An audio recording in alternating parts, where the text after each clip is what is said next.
when I hear Social Distortion, but people always shorten it. Social D. Social D. Let's just get some Social D going on here. What constitutes a social D?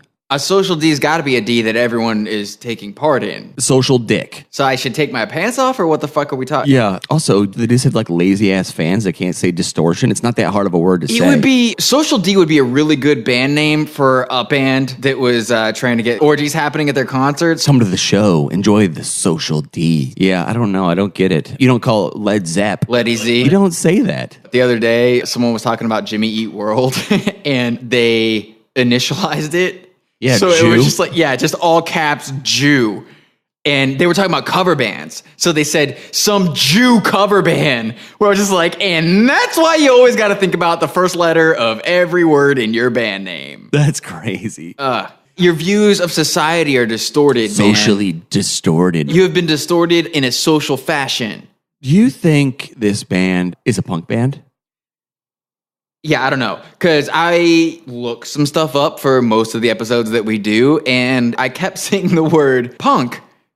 And I did not expect to see that word when I did this episode. I do not think of Social Distortion as a punk band. Do you? No, but I just don't think, I guess in my head of what I envision punk to be, Social D is not punk at all. Unless punk is just a term that we're going to use now for it's bad. Yeah, you're just throwing it out there. If it sounds bad, it must be punk, then okay, I agree. This sounds very bad. Yeah, this has got really shitty sounding everything. Oh, it's punk, dude. It's punk. Is it just the vocals? Like if the singer can't sing, it's got to be punk? It's punk. It's just punk. You don't get it. The song structure sucks. Everything about it sucks. They don't write original songs. It's punk.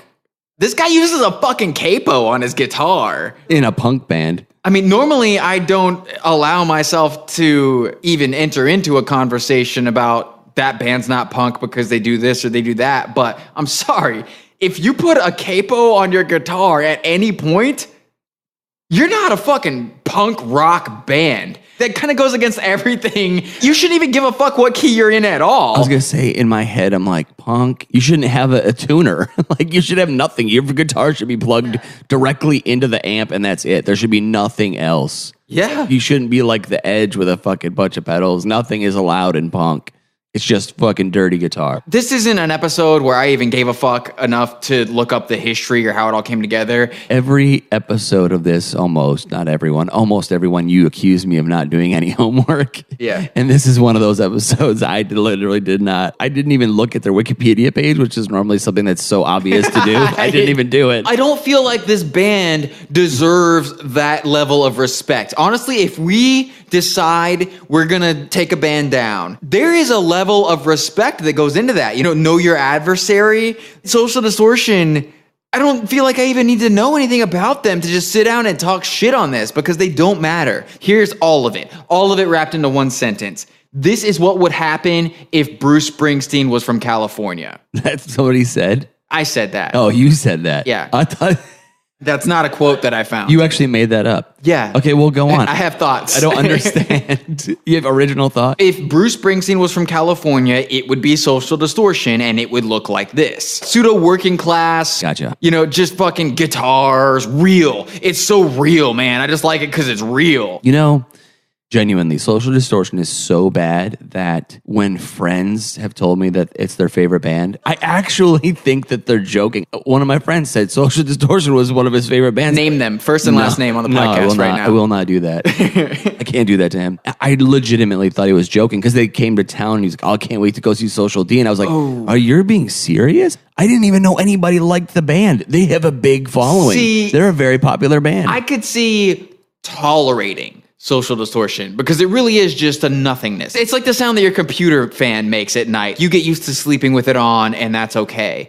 But saying it's your favorite band is unacceptable. Yeah, and it's one of those things where if somebody says this is my favorite band or one of my favorite bands, I definitely give it more credence. Maybe I was wrong. Dude, I do all the freaking time. And this is absolutely one of those times where I was like, no, I'm not wrong. This is just bad. This is just not good music. I'll go ahead and tell you, I didn't listen to a single Social Distortion song for this episode. I didn't make it through an entire song. I can't stand his voice. The reason I didn't listen to a single Social Distortion song is because I've heard a Social Distortion song in my life. Therefore, I've heard every Social Distortion song. Every song sounds exactly the fucking same. Yeah. I know that I know one Social Distortion original, but everything else I know of them is just a cover. Which is what, half of the songs that people know and like? Mike Ness has done at least one album that all but one song on it are a cover.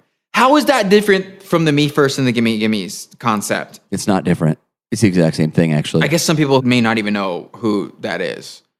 Me First and the Gimme Gimmes. Go ahead. You do it. I talk more than you do. No, I'm listening to you. They're a punk band who, if you ever had LimeWire, you spent days of your life waiting for Me First and the Gimme Gimmes covers of other songs to download. They're the punk band who did the Phantom of the Opera. Right, which is awesome. It's fun and funny. They're competent musicians. Social Distortion is not even... And if you think about it, I guarantee they take themselves way more serious. That's the entire shtick of Social Distortion, is that they take themselves seriously. Like how real I am. I'm so real. I feel like Social D is one of those bands that does cover songs, and I don't know if everyone realizes they're listening to cover songs. Are you serious? Well, fuck yeah, dude. Listen, people thought that fucking Johnny Cash version of Hurt, when Nine Inch Nails played it, they thought that it was a Johnny Cash cover. Well, that's interesting because Social Distortion owes, half their career to Johnny Cash. Yeah. Johnny Cash is 50 times more punk than anything this band ever did. Well, because I agree with that 100%. Johnny Cash is arguably one of the most punk people that ever made music. Calm down. Oh, I forgot. You're Just calm down for a minute. We don't have to get into it, but settle down. It's not just Johnny Cash. This quote-unquote punk band has covered more country songs than maybe anyone outside of the country genre. Why is that? I mean, I could tell you why. Is because of the fucking Bruce Springsteen thing. They think that it makes them seem more working class or more real. And I'm singing this way, so I must mean it real hard. Anyone who falls for it, I have no respect for anyone who falls for that shit. I have no problem with cover songs. If you do this many covers, you should just call yourself a cover band. But here's the really weird thing. When you've got a band who covers so many songs, but all they ever cover is the hits, that's when my flag goes up. Because it's like, okay, are you really a fan of that band? Or are you just covering the hit? That goes to the very core. Do you even like music? Yeah, I think that's oftentimes the case for a lot of people, not just Social D, is that like they like a song or two and they're always the biggest songs, the biggest hits, and they go, oh, I love that band. No, you don't. You just love their biggest songs. And Social D, all they do is cover the band's biggest songs. It's the easiest shit in the world. It's so fucking simple. Here's already a song that's super well known, and we're just going to cover those songs. And badly, very, very badly. The entire sound of this band is just slow, shitty, distorted guitars, and then a guy who sings like he's actually being strangled with a belt. That's funny. It's just low-hanging fruit, dude. You don't have to write. You can do it in this quote-unquote punk vibe, which means it's going to be shitty. Someone else already did all the work. So we're just going to shitify these songs. Great, guys. Thank you. I don't know if you're even aware of this, but our podcast has recently come under some online heat for us not focusing on the band's music enough. And we talk about all this other stuff. It's so unfair because sometimes the band's music is so fucking bad. That's the fucking entire point of this podcast, is that their music sucks and it's not even worth paying attention to. And there are times when it is so bad that there's only so much you can say besides this band fucking sucks. Yeah. And that's it. There's nothing else to say because it's so garbage. And this is going to be one of those times. Also, everyone who listens to this isn't a fucking musician. We're not going to sit down and point out how it's all basic, 1-4-5 over and over again. That shit isn't funny or entertaining to listen to, so go fuck yourselves. These songs are just put together so wrong. If you really think about it, they should totally have put the chorus in a different spot. Yeah. What are they trying to be? They're going to be a punk band. You need to play a different guitar. Oh my God, and his guitar tone. It's like, are you playing a Gibson or a Telecaster? Really?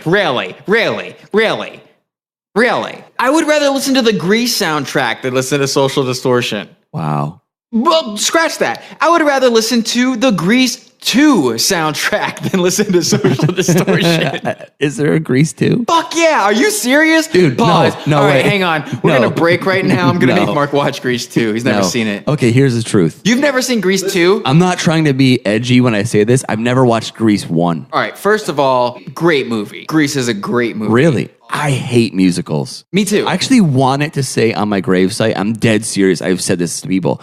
I wanted to say he never watched Grease. All right, that's almost as bad as saying Social Distortion is your favorite band. I know it. You shouldn't let whether or not you've seen Grease be that big of a part of your life. I've never seen Grease. But you should watch Grease because I think you would like it. I don't think I would. I think you might. What would I like about it? It's ridiculous. It's the stupidest shit. Maybe I'll come back and next time we get together, I'll be wearing a tank top and be like, I love Social Distortion and Grease. Because Social Distortion is pretty much, it sucks that you haven't seen Grease because I took it for granted that you had. And Social Distortion is really almost like Mike Ness saw Grease and thought, shit, all of that looks cool, but I can't really sing or anything else that requires talent. So what I'm going to do is this. And that's Social Distortion. Did you watch any of the videos? Because the videos are so stupid. I wear a fucking tank top all the time. Yeah. Like I always wear like a white tank top. This is the car that I drive. Right. I always have grease back hair. I have a comb in my fucking pocket. Yeah. Did you need a comb, bro? Did you need a comb? I got a comb. I comb my hair 10 times an hour. Fuck, I just can't get my hair good today, you know?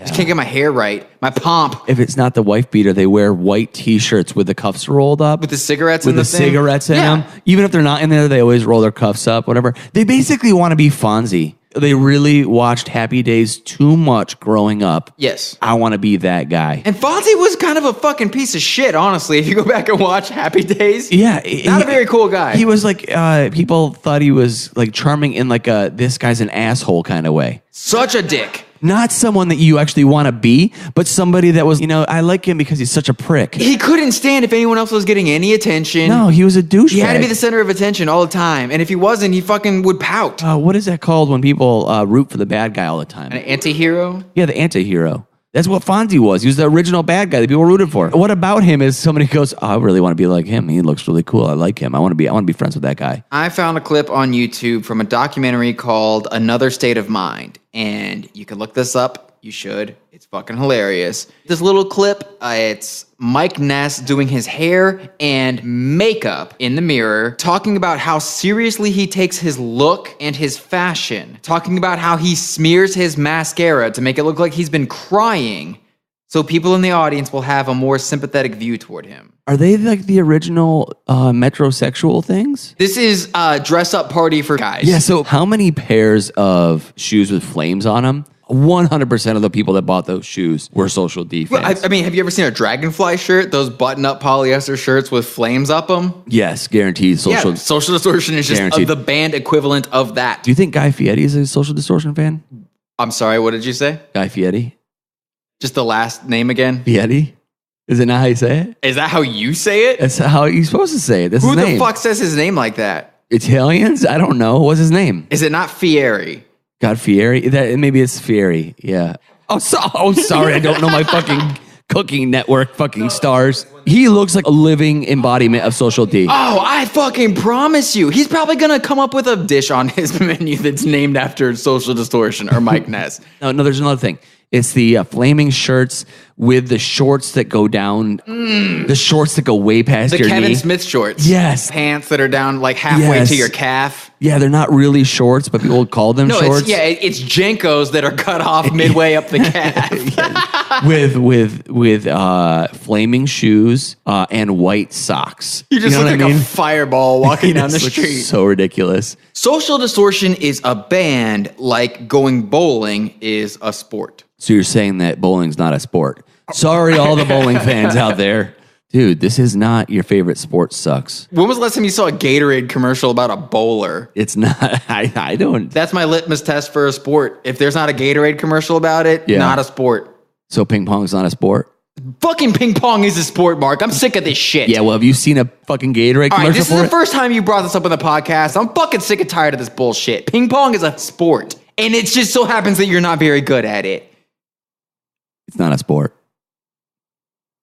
It's not a sport. I think that in 2018, every purchase of a chain wallet should come with a free download of the most recent Social Distortion album. Yeah, I forgot about the chain wallet thing. That's such a true thing. One time I went to a Social Distortion concert and an antique car show broke out. I like that. It's a good one. It's a good one.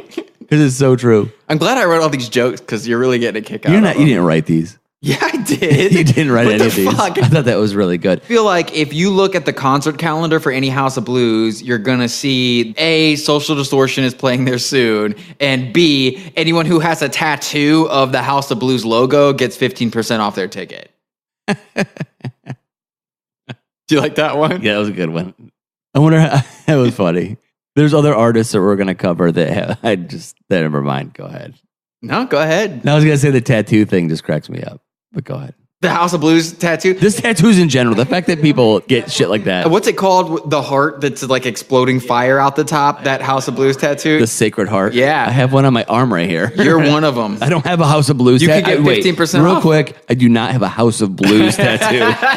That is not what is on my arm. It says my mother's name. We'll see. Yeah, you gotta edit together to make it sound like I said, I love my House of Blues tattoo. I will say I respect the women of the rockabilly scene. Yeah, it's a lot. The dedication to that look. You spend all that time to make yourself look that way. You go where you're going. Dudes who are in wife beater shirts. Yep. Look like they might actually do bad things to people. Oh, yeah. They always have a knife. Always have a knife in their pocket. Sorry, I'm piecing it together still in my head. Do they have a studded belt on? With 2 rows or 3 rows of studs? Because, Ooh. I think you got to go 3 rows. And do they have an obnoxious belt buckle on? Yep. Always. They have a bottle opener belt buckle. Really tying it together. Mm-hmm. So you're saying that the women deserve credit for dressing and Yes, I think they do deserve credit, but also I'm wondering out loud, where do you find the motivation to get up and keep being the person you've decided you are, which is this whole rockabilly persona thing? do rockabilly people, I should have asked. I know somebody that's really into rockabilly. I should have asked them what they think about Social D. I don't think you're allowed to be a member of the rockabilly community. You have to like it, I think. They come around and people go see them by the fucking droves. They want to drive their car. They bought a 1950s automobile that they've been fixing up in their backyard. It's the excuse they've been using when they get off work. Instead of paying attention to their wife, they go out into the backyard, bring their friends over, and they drink beer in the backyard, working on that shitty car. Doesn't even have a good paint job, by the way. They just sanded the shit out of it and spray painted it black. Flat black. Yeah, I mean, the car probably is worth $500. They just want to drive that down to the fucking parking lot, hang out, drink some beer, go inside. I fought the law and the law won. I fought the law and the law won. And look at all the girls who spent, 3 hours getting ready to come out to the concert that night. I don't care, because all I had to do was jack off on my hand, run it through my hair real fast, throw on this wife beater shirt, show off my real bad tattoos to everyone. And hey, are we having fun? That's the end of this episode. If your favorite band is Social Distortion. Oh my God, your favorite band sucks.